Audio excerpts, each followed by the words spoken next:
Supreme court ने तलाक हसन की वैधता को चुनौती देने वाली याचिकाओं पर सुनवाई में इस प्रथा की कड़ी आलोचना की है। कोर्ट ने कहा कि क्या आधुनिक और सभ्य समाज में ऐसी भेदभावपूर्ण परंपराएं स्वीकार की जा सकती है। कोर्ट ने वकील या किसी तीसरे व्यक्ति के जरिए तलाक का नोटिस भेजने की प्रक्रिया पर कड़ा ऐतराज जताया है और साफ कहा कि तलाकनामा पर पति के खुद के हस्ताक्षर होना बहुत ही जरूरी है। पीठ ने सवाल किया कि पति अपनी पत्नी को तलाक देने के लिए खुद सामने क्यों नहीं आता। क्या पति इतना असंवेदनशील होता है कि वो अपनी पत्नी से सीधे बात करने तक को तैयार नहीं है। कोर्ट ने कहा कि समाज अगर भेदभावपूर्ण प्रथाओं को बढ़ावा देगा तो न्यायपालिका को इसमें हस्तक्षेप करना ही पड़ेगा। ऐसे में यह जानना बहुत ही जरूरी हो जाता है कि इस्लाम में तलाक की कौन कौन सी प्रक्रियाएं हैं, तलाक हसन असल में होता क्या है और मुस्लिम महिलाओं के हक क्या क्या है। तो जानेंगे इस पूरे वीडियो में, तो बने रहे हमारे वीडियो में आखिरी तक। और वीडियो पसंद आए तो एक लाइक करना बिल्कुल ना भूलिएगा। सबसे पहला है तलाक अहसन। इससे पति सिर्फ एक बार तलाक कहता है। पति के तलाक कहने के बाद पत्नी 3 माह की इद्दत में रहती है।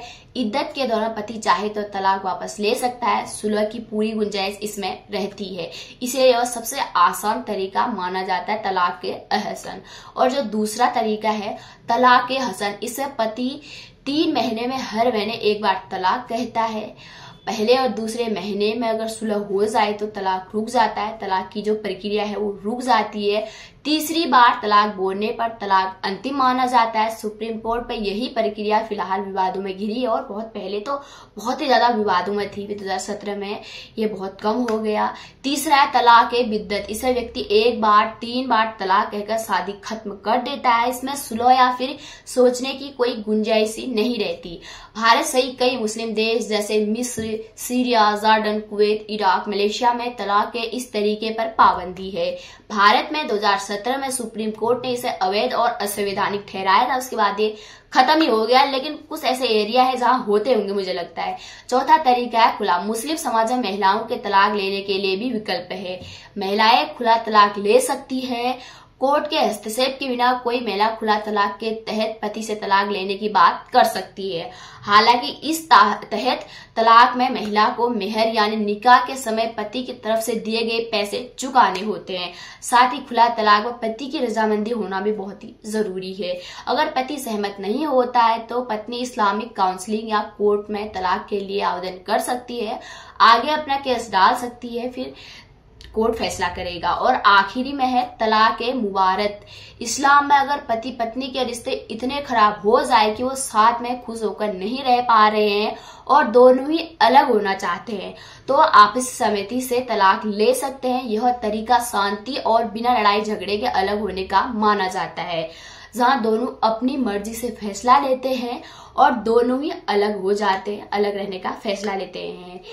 इस्लाम महिलाओं को विवाह और तलाक के मामलों में कई अधिकार देता है। इसमें मेहर का हक खास है। मेहर पत्नी की सुरक्षा से जुड़ा है।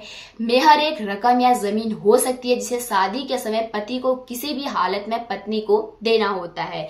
कुरान में मेहर का उल्लेख सूरह अन निसा और सूरह अल बकरा में किया गया है। सूरह अन निसा में विवाह के बाद स्त्रियों को पति की तरफ से उपहार दिए जाने का आदेश है। महिलाएं खुला मुबारक या फस्क के जरिए विवाह समाप्त कर सकती है। वहीं तलाक अहसन से दिए गए तलाक में पत्नी के इद्दत की अवधि के दौरान पति का ये फर्ज है कि वो पत्नी को आर्थिक रूप से मदद करेगा। इस्लाम में पति पत्नी के बीच समान सम्मान, न्याय और आपसी सहमति पर जोर दिया गया है।